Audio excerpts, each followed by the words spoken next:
The fluorescent lights of Sacred Heart Hospital flickered as Natalia Rivera pulled off her surgical mask, exhaustion settling deep into her bones. Another 12-hour shift. Another night of saving lives while her own was falling apart. She checked her phone to find 17 missed calls from Julian. Her stomach twisted with familiar dread. The text message that followed made her blood run cold. Nat, I'm in trouble. Real trouble this time. They're coming for me tonight. Please help. Natalia's hands trembled as she changed out of her scrubs. Julian had promised. After the last intervention, after the therapy session she'd paid for with money she didn't have, he'd sworn he was done with gambling. But addiction didn't care about promises. She found herself at O'Malley's bar downtown, a dimly lit establishment where desperation hung thick in the air like cigarette smoke. The bartender slid her information across the scarred wooden surface. Names, numbers, amounts that made her head spin. $300,000. Her brother owed $300,000 to men who didn't accept payment plans. Miss Rivera. The voice came from behind her, smooth and commanding, cutting through the bar's ambient noise like a knife through silk. Natalia turned to find a man who seemed entirely out of place in this dive bar. He stood well over 6 feet tall, his presence filling the space around him. Dark hair fell perfectly across his forehead, and his eyes were a striking shade of ice blue that seemed to see right through her. The tailored black suit he wore probably cost more than her annual salary. I don't know you, she said carefully, gathering the papers protectively against her chest. Dominic Ashford. He didn't extend his hand, didn't smile. Instead, he slid into the booth across from her with the easy confidence of someone who always got what he wanted. Your brother owes me money. The name hit her like a physical blow. Dominic Ashford, the tech billionaire whose face graced magazine covers, whose company had revolutionized artificial intelligence, whose reputation for ruthlessness in business was legendary. What was Julian thinking, borrowing from someone like him? I don't have it, Natalia said, her voice steadier than she felt. I work as a nurse. I have student loans, rent, and barely enough to feed myself most months. I'm aware. Dominic's gaze never wavered from hers. I've had you investigated. Natalia Maria Rivera, 24 years old, pediatric nurse at Sacred Heart. You volunteer at the free clinic on Saturdays. You send money to your aunt in Puerto Rico every month. You haven't bought new clothes in over a year. He paused, letting the weight of his knowledge sink in. You're drowning trying to keep your brother afloat. Heat flushed Natalia's cheeks, a mixture of embarrassment and anger. You had no right to invade my privacy. I have every right to know about the people connected to my investments. He leaned back, studying her with those penetrating blue eyes. But I'm not here to collect from you. I'm here to offer you an alternative. Natalia's heart hammered against her ribs. Nothing about this man suggested generosity or mercy. What kind of alternative? 6 months, Dominic said, his tone businesslike, as if discussing a corporate merger rather than her life. Live in my penthouse. Accompany me to social events, business dinners, charity galas. Play the role of my partner. In exchange, your brother's debt vanishes completely. The words hung in the air between them, and Natalia felt the world tilt on its axis. You want me to be your escort? Something flickered in Dominic's expression. There, and gone so quickly she might have imagined it. I want you to be seen with me. Nothing more, nothing less. You'll have your own bedroom, your own space. I won't touch you unless you explicitly ask me to. He pulled a leather folder from inside his jacket and placed it on the table. It's all here in writing. 6 months of public companionship in exchange for debt forgiveness. My lawyers drafted it this afternoon. Natalia's hands shook as she opened the folder. The contract was detailed, clinical, spelling out every aspect of the arrangement. Living arrangements, public appearances, compensation for her time, and a clause that made her breath catch. Either party may terminate this agreement at any time with immediate and complete debt forgiveness. Why would you do this? She whispered, looking up at him. You could have anyone. Dominic's jaw tightened almost imperceptibly. Because everyone I know is fake. They want my money, my connections, my influence. But you. He leaned forward slightly, and she caught the faint scent of expensive cologne mixed with something uniquely him. You're here because you love your brother, despite him destroying your life repeatedly. That kind of loyalty, that kind of genuine emotion, doesn't exist in my world. So I'm what? An experiment in authenticity? You're a solution to a problem. His voice remained neutral, but something in his eyes suggested depths she couldn't yet fathom. My board wants stability. They think a man without personal attachments is unpredictable, dangerous. They're not entirely wrong. Alia looked down at the contract again, her mind racing through impossible calculations. 6 months of her life in exchange for Julian's freedom, his safety, maybe even his life. She thought of her father, who had died working double shifts to provide for them. She thought of the promise she'd made at his grave to always protect Julian, no matter what. She thought of the alternative, Julian beaten, broken, or worse. I need one guarantee, she said finally, meeting Dominic's gaze directly. If I do this, you make sure Julian gets real help, real therapy, real treatment for his addiction, not just erasing the debt. For the first time, something like respect flickered across Dominic's face.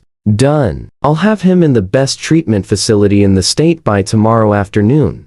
Natalia picked up the pen with trembling fingers. Every rational instinct screamed that this was insane, that she should run, that nothing good could come from entangling herself with a man like Dominic Ashford. But as she signed her name on the dotted line, she thought maybe, just maybe, she could survive 6 months. She'd survived worse. Dominic countersigned with swift, confident strokes. My driver will collect you tomorrow at 2. Bring whatever you need. Everything else will be provided. He stood to leave, then paused, looking down at her with an expression she couldn't quite read. Natalia, I know this seems impossible to believe right now, but I'm not a monster. You'll be safe with me. As he walked away, disappearing into the night beyond the bar's grimy windows, Natalia wondered if that was true. And more terrifyingly, she wondered if she'd be safe from the way her pulse had quickened when he said her name, from the dangerous curiosity stirring in her chest about the man behind those ice-blue eyes. She looked down at her signed contract, at the choice she'd just made, and whispered into the empty air, "What have I done?" The penthouse occupied the entire top floor of the Ashford Tower, a glass and steel monument to wealth that pierced the city skyline. Natalia stood in the entrance, her single battered suitcase looking pathetically small against the backdrop of marble floors and minimalist luxury. Dominic moved through the space with the ease of a predator in its territory, his suit jacket discarded, sleeves rolled up to reveal strong forearms. "Your room is through here," he said, leading her down a hallway lined with abstract art that probably cost more than her childhood home. The bedroom took her breath away. Massive windows overlooked the city, now glittering in the evening darkness like a blanket of stars brought to earth. The bed was enormous, covered in soft gray linens that looked like clouds. But what stopped her heart was the bookshelf along one wall, filled with medical texts, nursing journals, and classic novels. "How did you know?" she whispered, running her fingers along the spines. "I told you. I pay attention to details." Dominic stood in the doorway, watching her with an intensity that made her skin warm. "I saw your apartment, the stacks of books by your bed, the notes you'd written in the margins. I thought you might want to continue studying." Natalia turned to face him, confused by this gesture of thoughtfulness from a man who was supposed to be cold and calculating. "Thank you," he nodded curtly, as if uncomfortable with her gratitude. "We have our first event tomorrow night, a technology summit with international investors. I'll have appropriate clothing delivered in the morning." He turned to leave, then paused. "The kitchen is fully stocked. Help yourself to anything. This is your home now, for the next 6 months. That night, Natalia lay in the unfamiliar bed, staring at the city lights and wondering what tomorrow would bring. Down the hall, separated by walls and contracts and impossible circumstances, Dominic Ashford lay awake too, thinking about the woman with sad eyes and a fierce heart, who had just entered his carefully controlled world. The first week passed in a strange dance of avoidance. They circled each other like wary animals, polite but distant. Dominic left early for his office and returned late, often finding Natalia curled up in the library, studying or reading. She'd made herself small, trying not to disturb the precise order of his life. But small moments began to crack the ice between them. One morning, Natalia woke at dawn and found Dominic in the kitchen, staring at an expensive espresso machine with an expression of pure frustration. "I fired my personal assistant yesterday," he admitted when she appeared. "She was the only one who knew how to work this thing."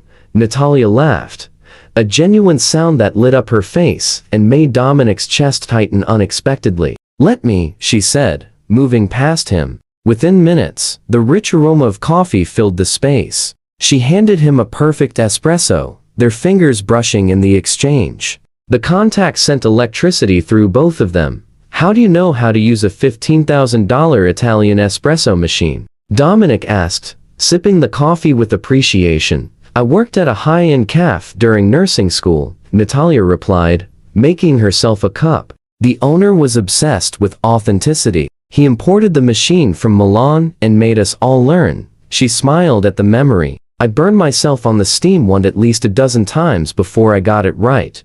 "You're full of surprises," Dominic said softly, his blue eyes studying her over the rim of his cup. "So are you," she countered.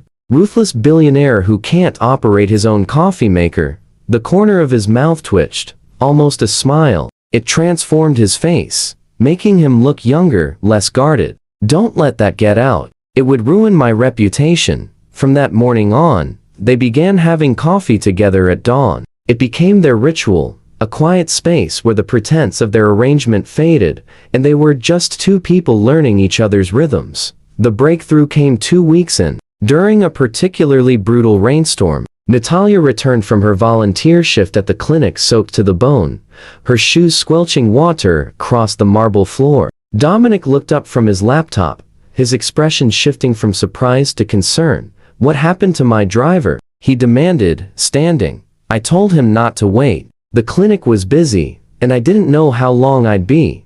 Natalia shivered, wrapping her arms around herself. "I didn't think the rain would be this bad."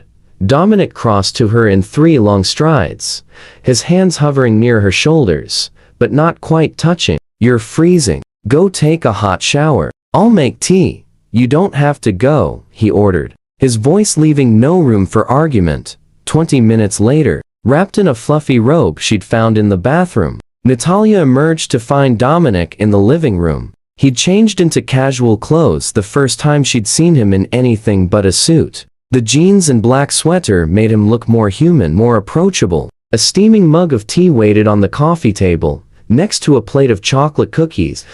"I didn't know if you liked tea," Dominic said, almost awkwardly. "But you mentioned once that your mother used to make it when you were sick." Natalia sank onto the couch, touched beyond words. "You remembered that?" "I remember everything you say." He sat on the opposite end, careful to maintain distance. "Tell me about the clinic. What kept you so late?" And somehow, Natalia found herself talking about the little boy with pneumonia whose parents couldn't afford proper treatment, about the elderly woman who came in every week just to have someone check her blood pressure and listen to her stories, about why she became a nurse in the first place, inspired by the nurses who had cared for her father in his final days. Dominic listened with an intensity that made her feel truly seen for the first time in years. When she finished, he was quiet for a long moment.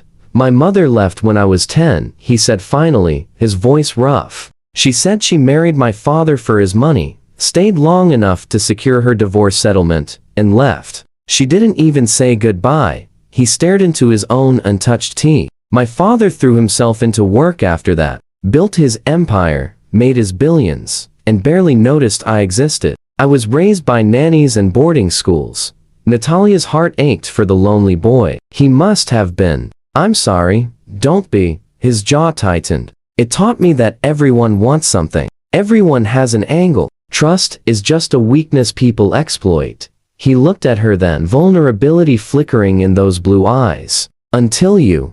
"What do you mean?" "You haven't asked me for anything. Not money, not favors, not connections. You signed that contract to save your brother, and since then, you've just been yourself." He shook his head slightly, as if baffled by her. "Do you know how rare that is in my world?" "Maybe you're looking in the wrong places," Natalia said gently, Their eyes met across the space between them, and something shifted. The air felt charged, heavy with possibility and danger. Dominic stood abruptly, breaking the moment. "You should rest," he said, his voice carefully neutral again. "We have the charity gala tomorrow night."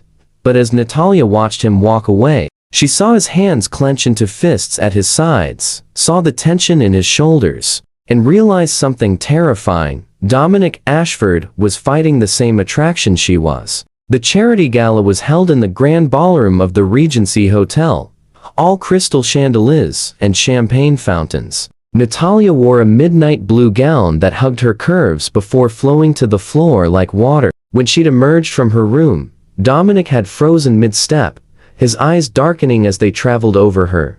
"You look," he'd cleared his throat, "acceptable," but his hand trembled slightly when it settled on the small of her back to guide her into the car, and Natalia felt the heat of his palm through the thin fabric of her dress. All evening, they moved through the crowd like a match set, Dominic introducing her to tech moguls and venture capitalists while keeping her close. His hand never left her back, a constant warmth that made her hyper-aware of every breath, every movement. Victoria Crane cornered them by the champagne table, her smile sharp as a knife. "Dominic, darling, who's your little nurse?" The condescension dripped from every word.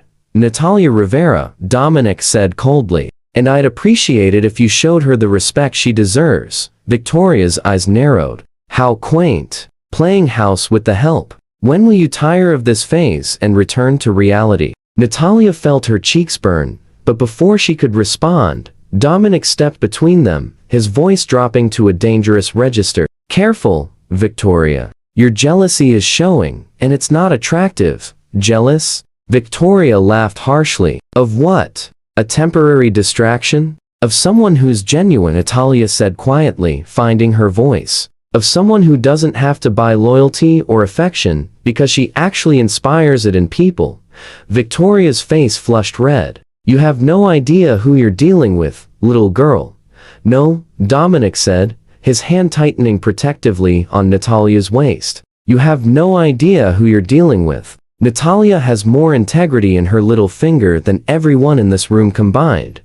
He looked at Victoria with cold dismissal. "We're done here." He guided Natalia away, his jaw tight with anger. They ended up on the hotel's rooftop terrace. The city spread below them like a jeweled tapestry, the sounds of the gala muted behind glass doors. "I'm sorry," Dominic said, running a hand through his hair. "Victoria is poison. I should have warned you. You defended me," Natalia said softly, still processing what had happened. "You didn't have to do that." "Yes, I did." He turned to face her, and in the moonlight, his expression was raw, unguarded. "Because what I said in there was true. You're the most genuine person I've ever met, Natalia. You see the world with kindness, despite every reason not to. You give everything to help others, even when it costs you."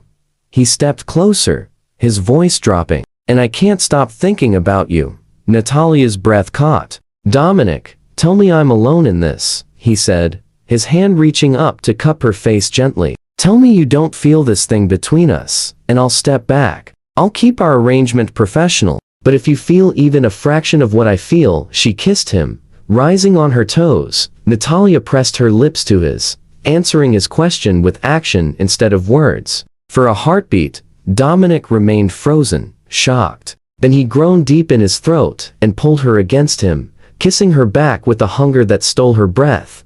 His hands tangled in her hair while hers gripped his jacket, both of them desperate to get closer. The kiss was fire and need and revelation, everything they'd been holding back igniting in a single moment. When they finally broke apart, both breathing hard, Dominic pressed his forehead to hers. "This changes everything," he whispered. "I know," Alia replied, her heart racing. "I'm terrified." "Me too." He pulled back just enough to look into her eyes. "But I don't want to stop. I don't want to pretend anymore. Natalia, I want this to be real. What about the contract?" "Burn it." His thumb traced her cheekbone with devastating tenderness. "Stay with me because you want to. Not because of debt or obligation. Stay, because you feel this too." Natalia looked at this powerful man who had shown her his vulnerability, who defended her, who saw her as more than a transaction. She thought about the walls they'd both built around their hearts, and the courage it would take to tear them down. Yes, she whispered. I want this to be real too. Dominic kissed her again, softer this time, reverent. When they returned to the gala, everything had changed. They no longer had to pretend their connection. It radiated from every glance, every touch, every smile. That night, back at the penthouse, Dominic walked Natalia to her bedroom door. I meant what I said in the contract, he murmured, tucking a strand of hair behind her ear. I won't touch you unless you ask. Natalia's pulse raced as she made her choice. Then I'm asking. Stay with me tonight. The heat in his eyes could have melted steel. Are you sure? In answer, she took his hand and pulled him into her room, closing the door on the rest of the world. Morning sunlight painted golden stripes across tangled sheets and bare skin. Natalia woke slowly, wrapped in Dominic's arms, his chest warm against her back. The night had been a revelation, passionate and tender, urgent and gentle, everything she hadn't known she was missing. Dominic stirred behind her, his lips brushing her shoulder. Don't move, he murmured, his voice rough with sleep. I want to remember this exactly as it is. Natalia turned in his arms to face him. In the soft light, with his hair mussed and his defenses down, he looked almost boyish. No regrets, only that I waited so long to tell you how I felt. He traced her features with gentle fingers, as if memorizing them. You've completely undone me, Alia Rivera. Good. She smiled, kissing him softly. You needed undoing. The next weeks passed in a haze of newfound intimacy. They couldn't keep their hands off each other. Stolen kisses in the kitchen, passionate encounters in the shower, late nights tangled together exploring every inch of each other. But it was more than physical. They talked for hours about everything and nothing, sharing dreams and fears they'd never voiced aloud. Dominic supported Natalia's decision to enroll in an advanced nursing program, celebrating her acceptance with champagne and an enthusiasm that made her heart swell. She, in turn, softened his rough edges, teaching him to laugh freely, to be spontaneous, to trust. One evening, as they cooked dinner together, a new ritual they both cherished, Natalia's phone rang. Julian's name flashed on the screen, and her stomach dropped. She hadn't spoken to her brother since he'd entered the treatment facility Dominic arranged. Julian? She answered, putting the phone on speaker at Dominic's encouraging nod. Nat. Her brother's voice was different, clearer, steadier. I'm calling to apologize for everything. The therapist here helped me see how much I've hurt you, how I used your love as a crutch instead of getting real help. Tears pricked Natalia's eyes. Jules, no, let me finish. He took a shaky breath. I blamed everyone else for my problems. I told myself I deserved to be saved because I raised you, because I sacrificed. But the truth is, I kept gambling because it was easier than facing my pain, and I almost destroyed you in the process. You're getting help now, Natalia said softly. That's what matters. I heard you're with Dominic Ashford, the guy I owed money to. Julian's voice held a note of concern. Nat, are you okay? Did he force you into something? No. Alia looked at Dominic, who was watching her with those intense blue eyes. He saved me, actually, in ways I didn't know I needed saving. They talked for another hour, really talked, in a way they hadn't since before their father died. Julian sounded genuinely committed to his recovery, genuinely remorseful. When they finally hung up, Natalia felt lighter, as if a weight she'd carried for years had finally lifted. Dominic pulled her into his arms. I'm proud of you, he murmured against her hair. Setting boundaries with him took courage. I learned from the best, she replied, wrapping her arms around his waist. But peace was short-lived. 3 days later, Dominic's investigator called with troubling news. Julian had left the treatment facility after only 6 weeks, against medical advice. And he was gambling again. Natalia felt the news like a physical blow. She believed him this time, believed he was truly committed to recovery. The betrayal cut deeper than all the previous times combined. I have to see him, she said, her voice hollow. I'm coming with you, Dominic insisted. No, Alia touched his face gently. This is something I need to do alone. But thank you for wanting to protect me.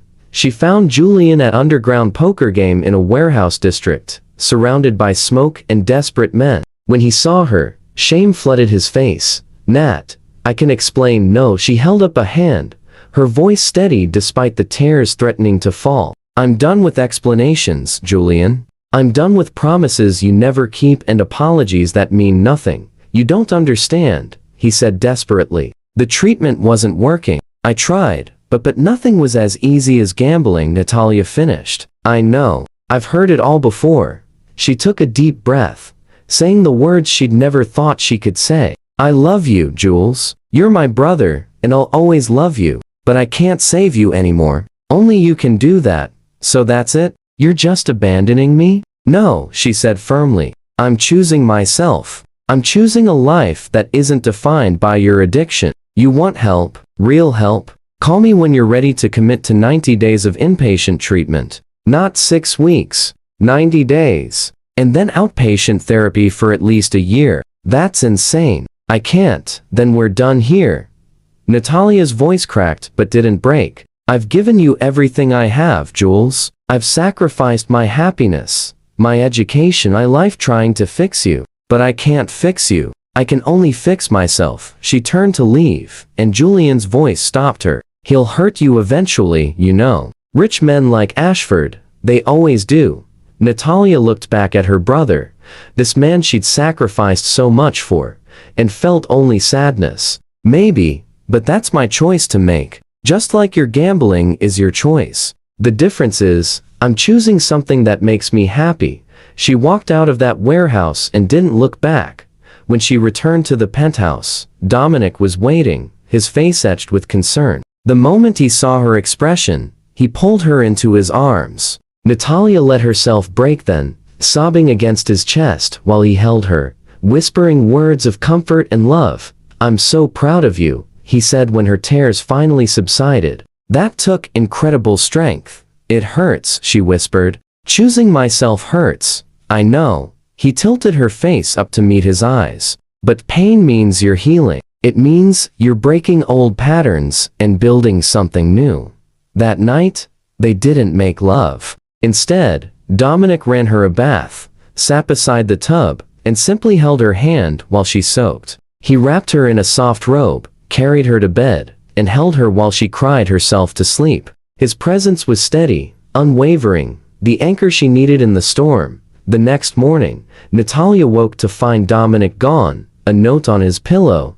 Had to handle something. Back by lunch. I love you. She smiled at those 3 words, still so new between them, and got up to start her day. But when Dominic returned, he looked troubled. What's wrong? She asked immediately. He took her hands, his expression serious. I had my lawyers draft new paperwork. The debt forgiveness for Julian is complete and permanent, regardless of his choices. But more importantly, he pulled a document from his jacket. This terminates our original contract. Effective immediately. You owe me nothing. No time, no appearances, no obligations whatsoever. Natalia's heart stuttered. What are you saying? I'm saying you're free. His blue eyes searched hers intently. Free to leave if you want. Free to stay if you choose. But I need you to make that choice without any contracts or arrangements hanging over your head. Dominic, I love you. Natalia.